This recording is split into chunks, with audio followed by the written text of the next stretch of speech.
Good morning student. F5 BCom 2019 pattern semester second, subject financial accounting second, topic final account of charitable trust. या टॉपिकचा पहिला problem, त्याचं explanation आपण मागच्या लेक्चरला पाहिलेले. आज आपण सोल्युशन घेणार आहोत. प्रॉब्लेम तुम्हाला मागच्या लेक्चरला समजावून सांगितलेला आहे. आज आपण डायरेक्ट सोल्युशन सुरू करतोय. तर सोल्युशनसाठी पहिल्यांदा रिसिप्ट अँड पेमेंट अकाउंट वरून इन्कम अँड एक्सपेंडिचर अकाउंट तयार करायचं आहे. म्हणून इन्कम अँड एक्सपेंडिचर अकाउंट आखा. त्यासाठी 4 कॉलम करा. एक्सपेंडिचर रुपीज, इन्कम रुपीज, याप्रमाणे 4 कॉलम करा.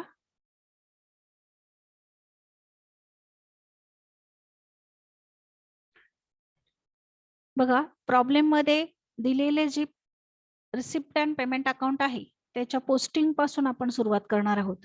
रिसिप्ट अँड पेमेंटचं पोस्टिंग करत असताना आपण रिसिप्ट अँड पेमेंट अकाउंट वर जे ऍडजस्टमेंट्स आहेत किंवा रिसिप्ट अँड पेमेंट अकाउंटच्या रिसिप्ट साइडच्या जे आयटमवर ऍडजस्टमेंट आहे त्या ऍडजस्टमेंट आपण लगेच करणार आहोत. आणि prepare income and expenditure account, balance sheet या दोनच गोष्टी विचारल्या 31 डिसेंबर 2014च्या. परंतु ह्या प्रॉब्लेम मध्ये कॅपिटल फंड दिलेलं नाहीये.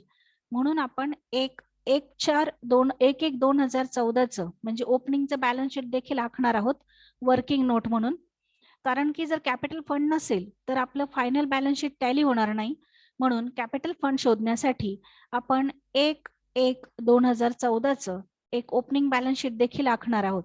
म्हणजे आपल्याला किती अकाउंट टाकायचे, तर income and expenditure account, balance sheet आणि पुन्हा एक वर्किंग नोट म्हणून 1/1/2014चं बॅलन्स शीट. आता एक एक आयटम आपण पोस्टिंगला सुरुवात करूया. रिसिप्ट अँड पेमेंट अकाउंटला पहिला आयटम आहे बॅलन्स ब्रॉट डाऊन, म्हणजे हा कॅशचा ओपनिंग बॅलन्स आहे. तर कॅशचा ओपनिंग बॅलन्स घ्या. आपल्या वर्किंग नोट मध्ये आपण जे बॅलन्स शीट तयार केलेलं आहे, बॅलन्स शीट 1 जानेवारी 2014चं, तर त्याच्या ऍसेट साइडला घ्या कॅश 7,250 रुपये. हा कॅशचा ओपनिंग बॅलन्स आहे.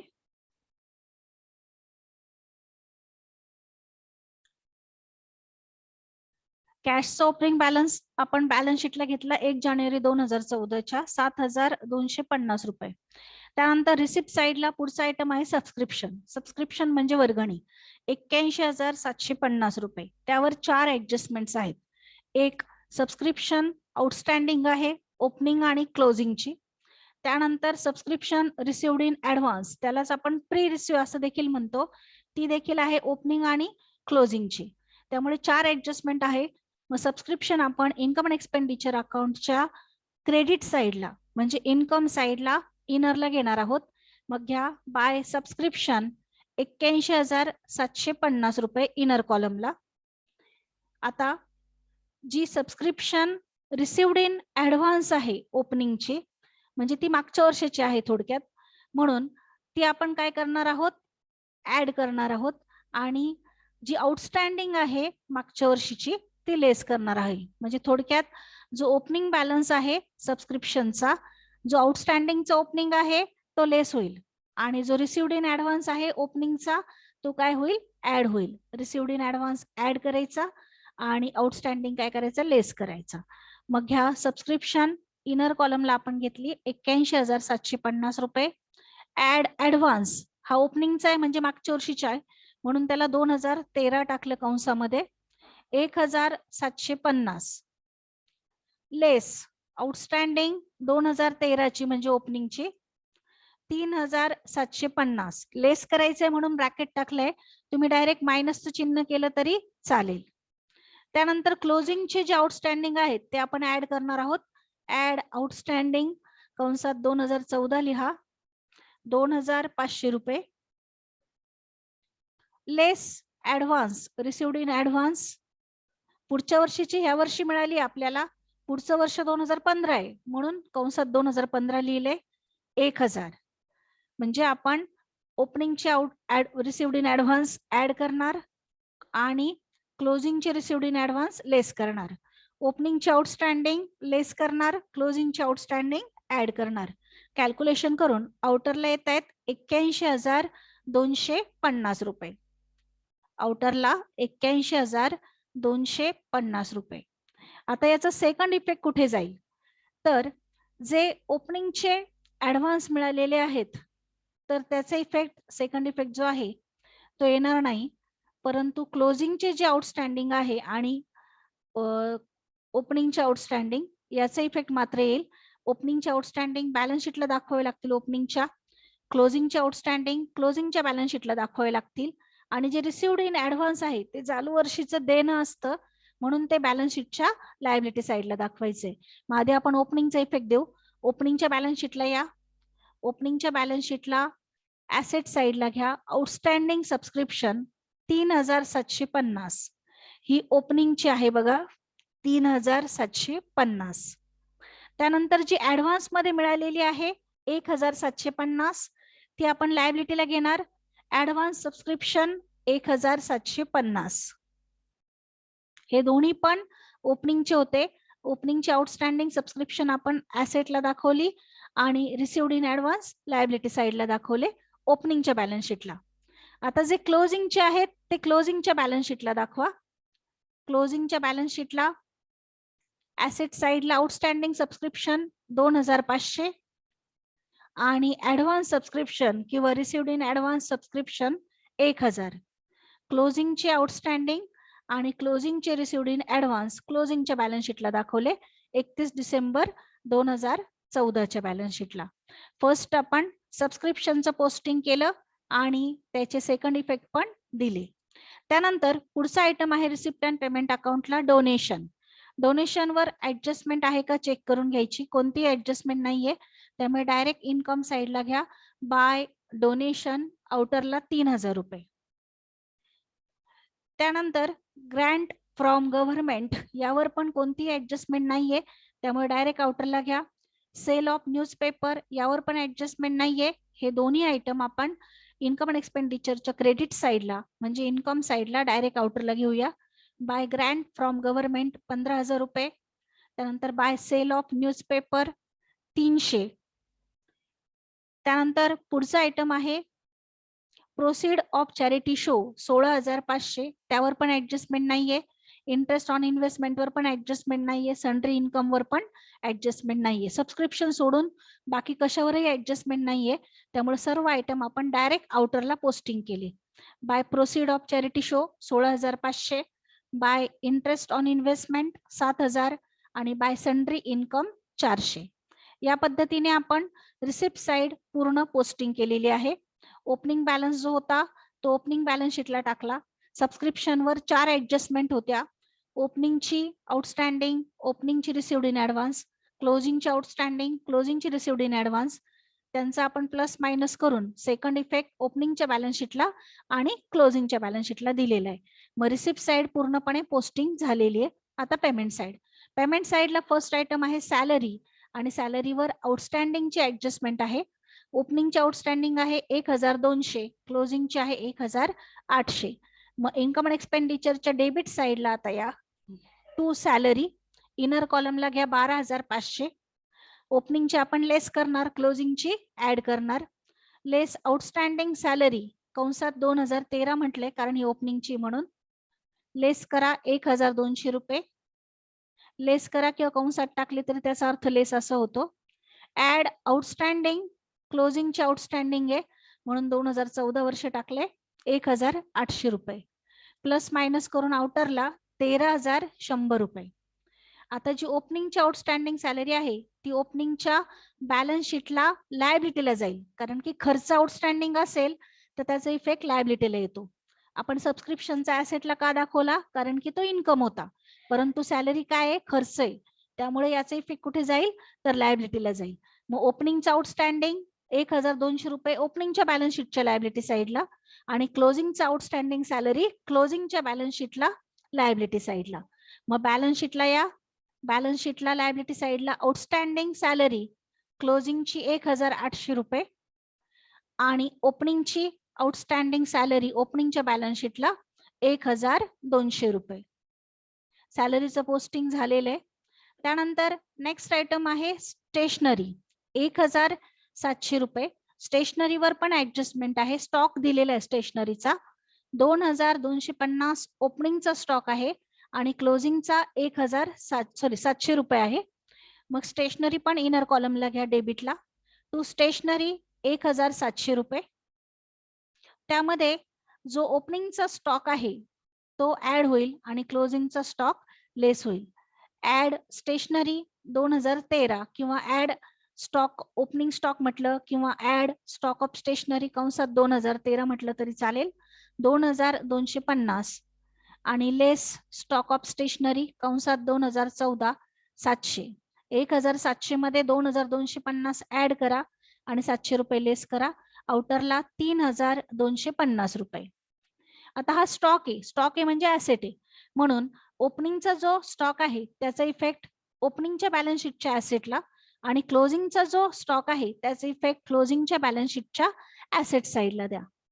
मग या स्टॉक ऑफ स्टेशनरी 700 रुपये ऍसेट साईडला क्लोजिंगच्या बॅलन्स शीटला आणि ओपनिंगच्या बॅलन्स शीटला स्टॉक ऑफ स्टेशनरी 2250 रुपये.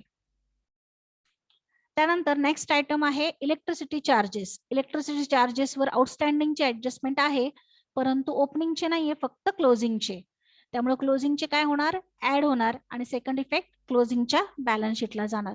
मग इलेक्ट्रिसिटी चार्जेस घ्या डेबिटला. To electricity charges 9550 add outstanding कंसात 2014 अमाऊंट मध्ये इनर कॉलमला 1250 बेरीज करून आउटरला 10800 रुपये.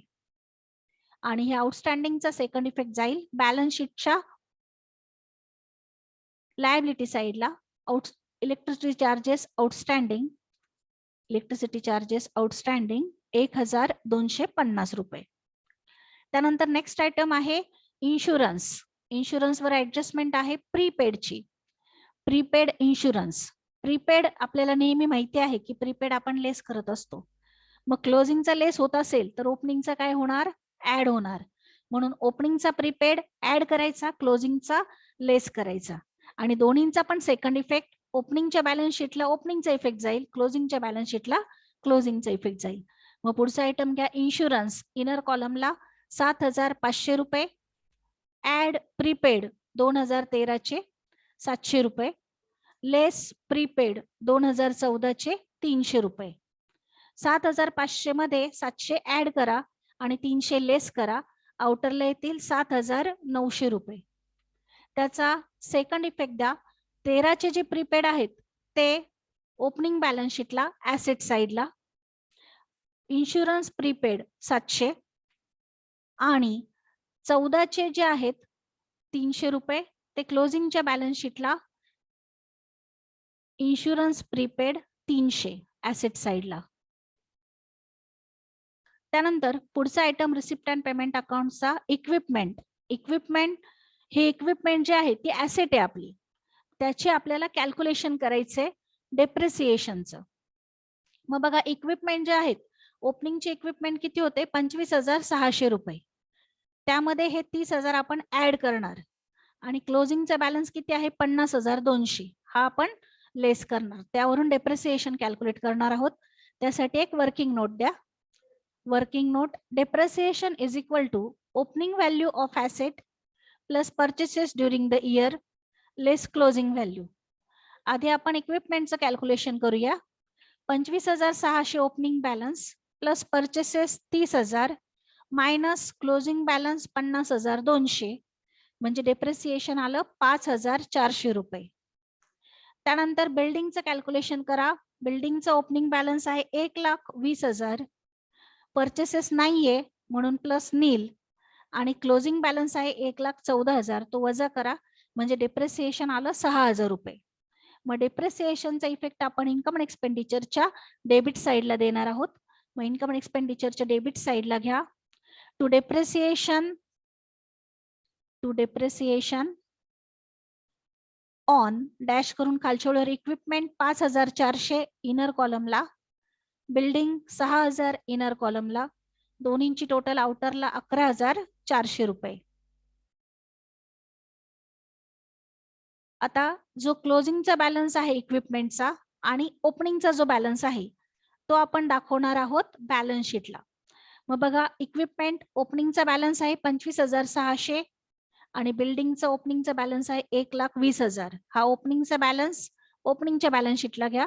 बिल्डिंग 1,20,000, इक्विपमेंट 25,600 आणि जो क्लोजिंगचा बॅलन्स आहे तो क्लोजिंगच्या बॅलन्स शीटला घ्या. Equipment 50,200, building 1,14,000. ओपनिंगचा बॅलन्स ओपनिंगच्या बॅलन्स शीटला दाखवला, क्लोजिंगच्या बॅलन्स शीटला दाखवला आणि डेप्रिसिएशनचा इफेक्ट आपण इन्कम अँड एक्सपेंडिचरच्या डेबिट साइडला दाखवला. त्यानंतर नेक्स्ट आयटम आहे पेटी एक्सपेन्सेस, त्यावर ऍडजस्टमेंट नाहीये. एक्सपेन्सेस ऑन चॅरिटी शो यावर ऍडजस्टमेंट नाहीये. न्यूजपेपर यावर ऍडजस्टमेंट नाही. लेक्चरर फी यावर ऍडजस्टमेंट नाही. ऑनरेरियम टू सेक्रेटरी यावर पण ऍडजस्टमेंट नाही. त्यामुळे हे आयटम आहे तसेच डेबिट साइडला पोस्टिंग करा इन्कम अँड एक्सपेंडिचरच्या. टू पेटी एक्सपेन्सेस 500 रुपये. To expenses on charity show 12,900 रुपये. टू न्यूजपेपर 1,000 रुपये. टू लेक्चरर फीज 16,500 रुपये. टू ऑनरेरियम टू सेक्रेटरी 12,000 रुपये. याप्रमाणे आपण उर्वरित जेवढे खर्च होते तेवढे आहे तसेच पोस्टिंग केले, कारण त्यावर कोणत्याही प्रकारची ऍडजस्टमेंट नव्हती. मग बघा, रिसिप्ट अँड पेमेंट अकाउंटचा आता लास्ट आयटम राहिलेला आहे बॅलन्स कॅरीड डाऊन. हा कॅशचा क्लोजिंग बॅलन्स आहे, त्यामुळे तो बॅलन्स शीटला घ्या. बॅलन्स शीटच्या ऍसेट साइडला कॅश 27,050 रुपये. मग आतापर्यंत आपण ह्या बॅलन्स शीटला काय काय पोस्टिंग केलं, तर कॅश पोस्टिंग केली, प्रीपेड इन्शुरन्स पोस्टिंग केला, सबस्क्रिप्शन आउटस्टँडिंग पोस्टिंग केली, स्टॉक ऑफ स्टेशनरी पोस्टिंग केली, इक्विपमेंट आणि बिल्डिंग. मग हा जो इन्व्हेस्टमेंट नावाचा आयटम आहे हा आपण कॅल्क्युलेट केलेला आहे. कॅल्क्युलेट कसा केलेला आहे, तर आपल्याला income and expenditure receipt and payment अकाउंटला एक आयटम होता interest on investment at 10% for full year. ते व्याज दिलेलं होतं 7,000 रुपये इन्व्हेस्टमेंट वरचं, पण इथे कुठेही इन्व्हेस्टमेंट दिलेली नाहीये. मग इन्व्हेस्टमेंट आपण कॅल्क्युलेट केली. जर 10% व्याज 7,000 रुपये असेल तर इन्व्हेस्टमेंटची व्हॅल्यू किती असेल त्याचं कॅल्क्युलेशन केलं आपण. इथे बघा, आधी ओपनिंगच्या बॅलन्स शीटला इन्व्हेस्टमेंट घेतलेली आहे 7,000 गुणिले 100/10, व्याज 10% आहे, त्यामुळे इन्व्हेस्टमेंट या पद्धतीने कॅल्क्युलेट केली, ती आली 70,000 रुपये. मग इन्व्हेस्टमेंटचा आपण 70,000चा ओपनिंग बॅलन्स पण दाखवला, कारण की ओपनिंगला इन्व्हेस्टमेंट असेल म्हणूनच व्याज दिलेले, म्हणून इन्व्हेस्टमेंट 70,000 रुपये ओपनिंगला पण घ्या आणि क्लोजिंग बॅलन्स शीटला पण इन्व्हेस्टमेंट 70,000 रुपये. त्यानंतर लायबिलिटी साइडला आपण काय काय पोस्टिंग केलं, outstanding salary, advance subscription, electricity charges outstanding. Capital fund आपण आत्ता काढतोय.